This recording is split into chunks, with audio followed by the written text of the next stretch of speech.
Telugu cinema మాత్రమే కాదు, మన భారతీయ సినిమా గర్వించేటువంటి ఒక రైటర్ విజేంద్ర ప్రసాద్ గారు. అలాగే ఈరోజు మనతో పాటు ఉన్నారు మనందరికీ చాలా ఇష్టమైనటువంటి డైరెక్టర్.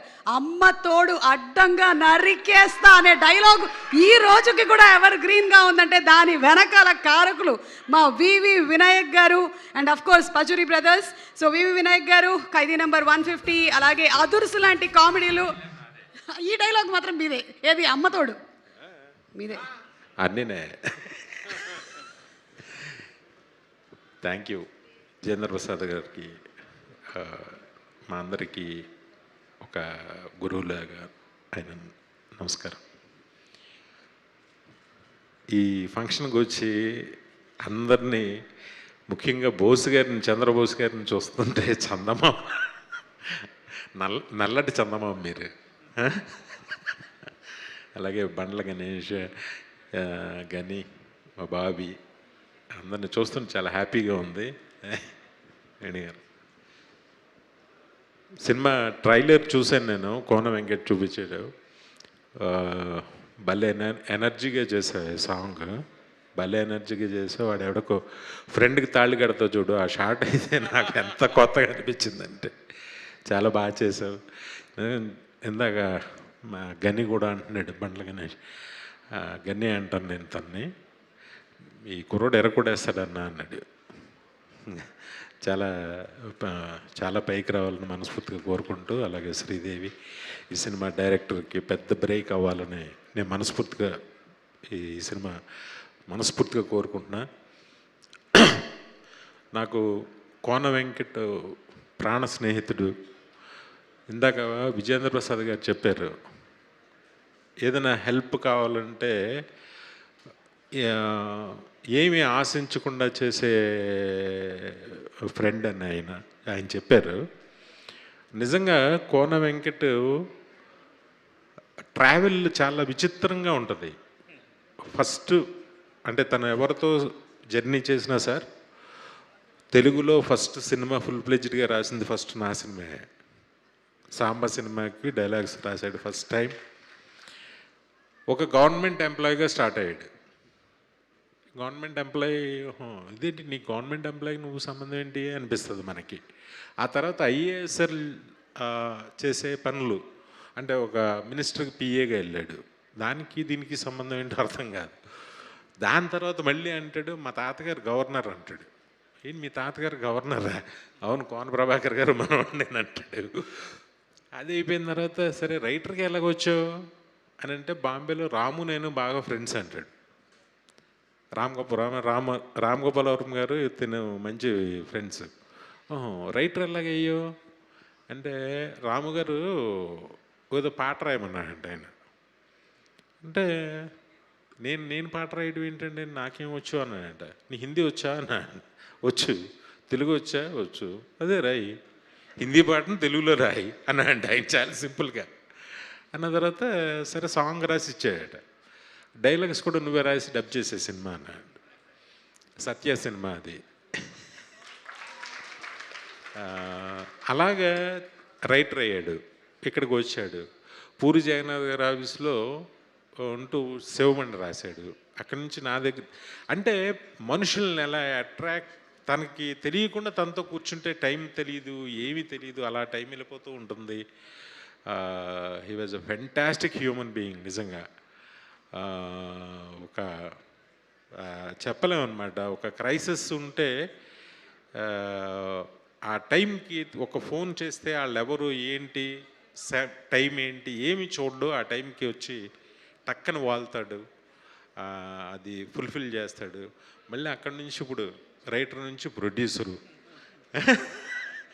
నాకు ఆది లాంటి ఒక మంచి స్క్రిప్ట్ ఇచ్చిన నాకు అదుర్స్ లాంటి మంచి స్క్రిప్ట్ ఇచ్చిన కోన ఎప్పుడు చాలా బాగుండాలి. నిజంగానే కోన మంచితనానికి, కోనకి చాలా అద్భుతమైన అల్లుళ్ళు వచ్చారు. ఇద్దరు అమ్మాయిలకి చాలా మంచి ఘనంగా పెళ్లి చేశాడు, మంచి అల్లుళ్ళు వచ్చారు. అన్నీ బెస్ట్, అన్నిట్లోనూ బెస్ట్. చాలామందికి తెలియదు సార్, ఈయన ఆత్రేయ గారికి ఫ్రెండ్ సార్. ఎలాగవుతుంది అది అర్థం కాదు. అప్పటికి సినిమాకి ఈయనకి పరిచయమే లేదు, సంబంధమే లేదు. ఎవరన్నా మీడియా పీపుల్ అదే ఇంటర్వ్యూ తీసుకుంటే ఆయనతో 2 hours వస్తుంది అది వాళ్ళిద్దరి స్నేహం గురించి. ఆత్రే అవును బోస్ గారు, ఆచార్య ఆత్రేయ గారికి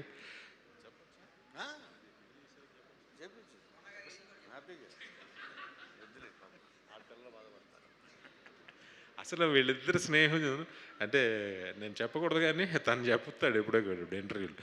ఆశ్చర్యంగా చూసేవాడిని, ప్రతిరోజు ఒక ఆశ్చర్యంగా చూసేవాడిని నేను ఒక్కొక్క విషయం చెప్తుంటే. ఎప్పుడు అలాగే అన్నీ చేసి మళ్ళీ ఫైనల్గా ప్రొడ్యూసర్, అన్నీ మళ్ళీ అవి కూడా హిట్లు. నెక్స్ట్ బాబీని తిను కాంబినేషన్, ఇద్దరు ప్రొడ్యూసర్స్గా ఇంకొక సినిమా చేస్తున్నారు. నిజంగా అన్ని పెద్ద హిట్లు అవ్వాలి కోన. ఈ హీరోకి, హీరోయిన్కి, డైరెక్టర్కి, ఈ సినిమాకి పనిచేసిన ప్రతి టెక్నీషియన్కి మంచి పేరు రావాలని మనస్ఫూర్తిగా కోరుకుంటున్నాను. ఆల్రెడీ ప్రాఫిట్ అయితే తెచ్చేసుకున్నాడు తను. సినిమా కూడా పెద్ద హిట్ అవ్వాలని మనస్ఫూర్తిగా కోరుకుంటున్నాను. Love you Kona, love you always.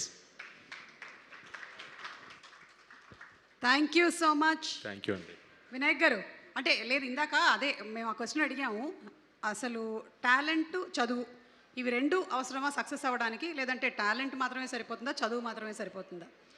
ఒకప్పుడు టాలెంట్ ఒకటే సరిపోతుందేమో ఒకప్పుడు. ఇప్పుడైతే చదువు కంపల్సరీ. కంపల్సరీ అంటే నేను ఒక ఎగ్జాంపుల్ చెప్తాను. నాకు ట్యాగూర్ ఇక్కడ చేసిన తర్వాత చిరంజీవి గారితో చేశాను నేను. దాని తర్వాత నాకు హిందీలో ఒక చాలా పెద్ద స్టార్తో నాకు అవకాశం వచ్చింది ఆ సినిమా నన్ను చేయమని. నాకు అప్పుడు హిందీ రాదు, ఇప్పటికి కూడా రాదు. నేను మిస్ అయ్యాను.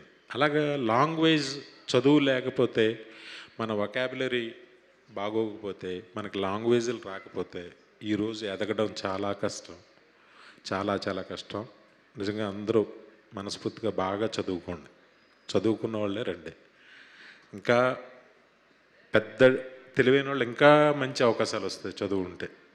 థ్యాంక్ యూ సో మచ్ వివి వినాయక్ గారు, చాలా మంచి మాట చెప్పారు. సో టాలెంట్తో పాటు చదువు కూడా ఉన్నట్టయితే ఇంకా ఎన్హాన్స్ అవుతారు. Thank you. సాంబా మేము చదువు మీదే తీసాము. అప్పుడు నాకు ఆ బాధ ఉంటుంది లోపల, నేను చదువుకోలేకపోయినాయని. ఒకవేళ చదువుకుంటే ఇటు వచ్చేవాడిని కాదేమో నాకు తెలియదు, కానీ అంతగానో గొప్పడయ్యావు. ఇంకా ఇవి ఏమన్నాయేమో రజనీకాంత్ గారు చెప్పినట్టు. Thank you so much thank you. Vinayak గారు. సుమ గారు అబ్బాయితో కూడా సినిమా తీవే, మంచి సినిమా. థ్యాంక్ యూ అండి వినాయక్ గారు, థ్యాంక్ యూ. మంచి ఆర్టిస్ట్ వినాయక్ గారు అబ్బాయి కూడా. డైరెక్టర్ అవ్వక ముందు నుంచే నాకు సుపరిచితులే. వినాయక్ గారు డైరెక్షన్ డిపార్ట్మెంట్లో వర్క్ చేస్తున్నప్పుడు మేము ఇద్దరం కలిసి, నేను సుమ గారు 4వ ముడి అని మీకు రైటర్ వినయ్ గారు తెలుసు కదా సార్, ప్రసాద్ గారు. ఆ వినయ్ గారు ఒక డైరెక్షన్ చేశాడు 4వ ముడి దాని పేరు. అది రాలా బయటికి, దానిలో హీరోయిన్ ఆవిడే.